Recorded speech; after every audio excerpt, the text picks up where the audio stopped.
Alright guys, back in with another video. So, wanted to do a overview of the Kershaw Dimension. One of Kershaw's 2013 new models that just came out. It's actually really unavailable anywhere unless you had a pre-order.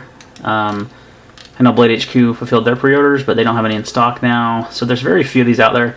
Haven't seen any videos since SHOT Show, or maybe Blade Show, I can't remember which one, but haven't seen any live videos of this knife, so I wanted to do one here now that it's out. Kind of give you, my initial impressions of the knife. I just got it yesterday, so I haven't had a ton of time with it, but that's why this is going to be an overview video, not a review. But I did want to, just give you a nice high definition look at the knife and kind of tell you my thoughts on it. So to just kind of start out, this knife is a lot different than the other budget lines. You see here I've got the injection, the Cryo 2, and the shuffle here, as well as the 801 in the background. I also have a thermite, but took it to Oregon with me to get replaced by Kershaw. Spent some time in the Kershaw factory, which is pretty sweet, or the Kershaw headquarters.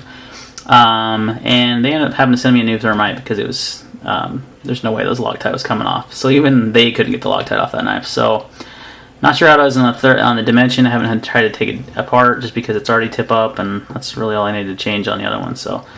So anyway, so I would compare the thermite that's not here right now because it's being shipped to me brand new. So we got a really nice lineup of budget folders from Kershaw, as well as the the latest ZT flipper, premium knife, premium production knife.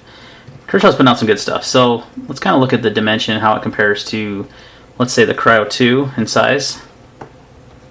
Very similar in size.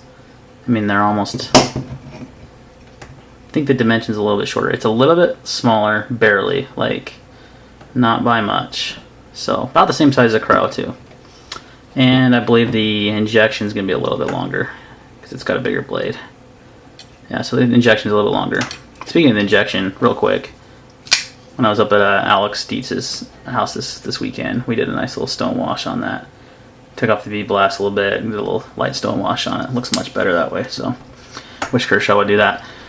But the Dimension, however, is pretty, I just got the knife, but my initial impressions are higher than any of the other knives have been. It's probably because it's got full titanium handles.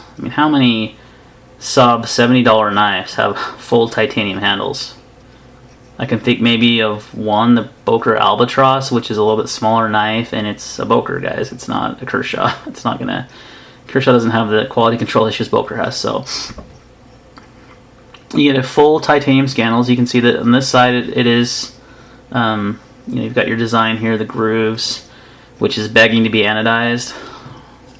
Love to do something like that. Maybe have some anodize the blue, have some blues in there, and then polish it again, or I don't know. So it's got a real kind of like your Chris Reeve type finish on it, on the titanium, almost like a raw finish. So it's going to scratch really easily, which I'm not a huge fan of that. If you did a nice stone wash on the handles, or some anodizing, it would help hide that. So, but for now, we just got the knife, so we're just going to take it how it is. So it is a assisted open flipper.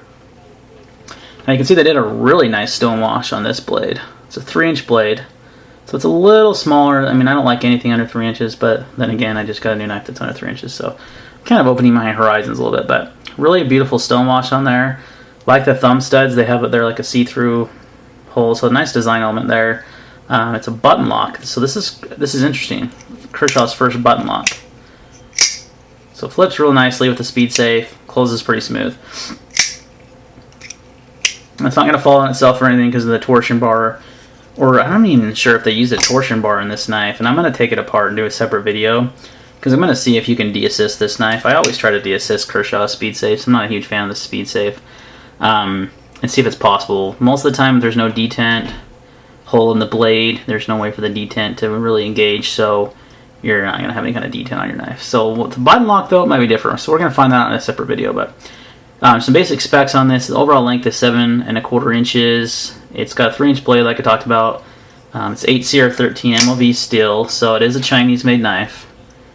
But you are getting really good quality, guys. This is probably the best quality Chinese-produced knife that I've seen. It's better than the thermite and the cryo, in my opinion, as far as the quality is concerned. And then, like I said, it's a step up in materials. You get full titanium handles, nice tip up, you know, deep carry pocket clip on there. The hardware is nice and polished. I mean, it's got nice standoffs, open through, full through construction with the 2 standoffs there. So this knife is really begging to be customized. Some nice anodizing you can do on this. Assuming the standoffs aren't titanium, they're probably steel, but I'll have to figure that out later. It's got the bead blast on the handles, like we talked about, which again, not my favorite finish. It says it weighs in at 5 ounces, and it's, you know, it's pretty hefty. It's quite a bit lighter than the cryo too, though. So another, you know, if you're looking at some of these budget folders, and this is one you're looking at, and you're looking at the cryo, I'd lean towards the Dimension. You get better materials, and you get a lighter weight. This is about 5.9 ounces. It's all steel. This one is going to be titanium. It's a little bit lighter, but it's about 5 ounces, and the pocket clip is adjustable for the left-hand carry, tip up only. You do get tip down on the right-hand side, but not on the left. So just something to think about there. You can deploy it with a thumb stud. Obviously designed to be a flipper. It flips really nice. And honestly, the speed save on this is pretty tame. It's not as powerful as some of the other knives, so it almost feels like it's pretty smooth. I mean, it's almost like it's on a bearing system of some sort, which it's obviously not. It's on speed safe, but it's not as sharp as like the cryo 2 or the thermite is. So I could see this being a really good everyday carry knife for someone. I'm going to carry it, you know, quite a bit here in the next few days. But for under 70 bucks for titanium handles, for a nice stonewash blade, if you're a fan of button locks, this is definitely a fun one. Button locks are cool. I mean, they're different. You know, most autos use a button lock. So this kind of feels like a miniature auto, almost like you're, you know, because of the spring assist and you got the button lock. It's almost like a little mini auto Kershaw. So really cool little knife. Really digging it. Size-wise, it's pretty small. It's not very big. I mean, like I said, overall length 7.25. The handle length is 4.25 inches. But I wear a medium-sized glove, and I can get a full 4-finger purchase on the knife. And purchase? I mean, I don't know if that's the right word, but grip. I can get a 4-finger grip on there. Got some nice jimping on the top of the blade that's actually functional. It grabs your thumb pretty good. It's not overly aggressive, but it's nice. And so it's a good EDC knife. I mean, if you have to have under a 3-inch blade, you know, 3-inch or under, this is a great choice for you. If you want something a little smaller, that's still built like a tank, because full titanium construction, it feels hefty, it feels solid in the hand. It doesn't feel cheap, you know, it feels really solid. So I think these are selling for about, you know, Play HQ's gone for about 67 bucks. That's pretty much the norm. You know, you're gonna find them from 60 to 70, and you can see there's already a scratch on the finish here. So the bead blast finish, not my favorite. That's my only knock on this knife, honestly, you guys. It's a really, you know, first general overview of the knife is it's a really handsome looking knife. I'm glad they took off the original prototype. If you watch the SHOT Show and the Blade Show videos, is that said titanium in big letters right here. Glad they took that off. I think they went with a different finish. I don't remember the original finish being bead blast. I could be incorrect on that. So, but one reason why I got this knife is to play around with some heat anodizing, the blowtorch, and try to maybe anodize it bronze, or, you know, do something cool if you can do some electro anodizing if you've got the equipment to do that. And you could really make this really, I mean, you know, kind of make it your own, make it a really cool knife. So I bet we'll be seeing here in the near future some pimped Dimensions with some anodizing done on maybe the standoffs and then the handles, you know, and it's a really cool little knife for the money. I mean, you can't beat it for 60, 70 bucks. I mean, again, full titanium, nice stonewash. You got the button lock, which is unique, not your typical liner lock or your frame lock. So it's a really cool little knife. I'm really digging it. It's gonna be just a short overview, guys, because it's just brand new to me. But I wanted to. Jeez, I always drop, and then I bump the camera. Do I not drop on every video? I swear I drop the knife every single video. So here's some macros, some close-ups of the knife. You got your plain bead blast on that side. Your standoffs. Look at a nice little polish to them. Let's see if we can get a focus on the standoffs. There we go. So real nice fold through the design. So that'll be nice for EDC. Easy to clean out. You can see the designs on the handles, which are pretty cool. I like these grooves. It's not just plain tie, which, you know, is nice, but sometimes it's nice to see a little bit of design element to a knife. It's your button lock here. your speed safe flipper. Obviously with speed safe you're not going to have any issues flipping the knife. Close is pretty easy. I mean, it kind of, this is where you'll notice it drops to about there, and that's where the speed safe kind of takes over and makes this, you know, the spring makes it a little harder to close. So again, look forward to a video seeing me taking it apart, seeing if we can you know, take out the torsion bar or whatever method they're using on this one, because I don't see normally. And you can see these handles are solid titanium. There's not skeletonized or anything. Normally on Kershaw's you'd see a little pocket there, like a milled pocket for the speed safe. You don't see that on this knife. Let's see. So you can see there's no area for speed safe. So I'm thinking it's somehow in the pivot, maybe, within, you know, somehow connected to the button lock. So hopefully taking it apart is not too big of a pain.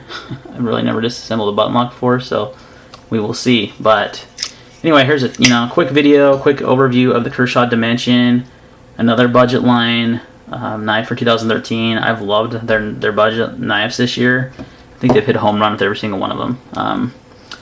Really loving the injection, the Crow 2's, you know, nice little knife. Finally got that to tip up after, and Kershaw had to replace the screws on this one because it was so stripped. So just kind of be careful when you're taking the pocket clips out, and if you can't get them out, don't try. Just send it to Kershaw and they'll be able to fix it. So you got the shuffle. You know, the shuffle 2 is a cool little, you know, cool little knife, little easy, little cheap, you know, knife. It's got the bottle opener and the screwdriver. So the Kershaw's really doing awesome this year as far as their, you know, their budget line's concerned. They haven't made a U.S. produced knife under the Kershaw brand. They've all been under the ZT line. So you know, maybe that's the way their company is heading. I don't know, but making great knives right now, guys. Really impressed with Kershaw, and really impressed with the Dimension. I mean, a little bit smaller than I'd like, but as long as I can get a full grip. So if you've got bigger hands and a medium-sized glove, you're gonna want a bigger knife, because this, you're not gonna get a 4-finger, unless that doesn't bother you, unless you like smaller knives. Normally I like to just make sure I have a full grip on the knife, which I can get with this knife. So if you got medium-sized or smaller hands, you're good to go. So any questions or comments, leave them down below. Again, look for a follow-up video on possibly, you know, taking out the speed save of this knife. I'm thinking it's going to work because the button lock will act as a detent, but we will only be able to tell by trying it. So we will see. All right, guys, have a good one, and take care.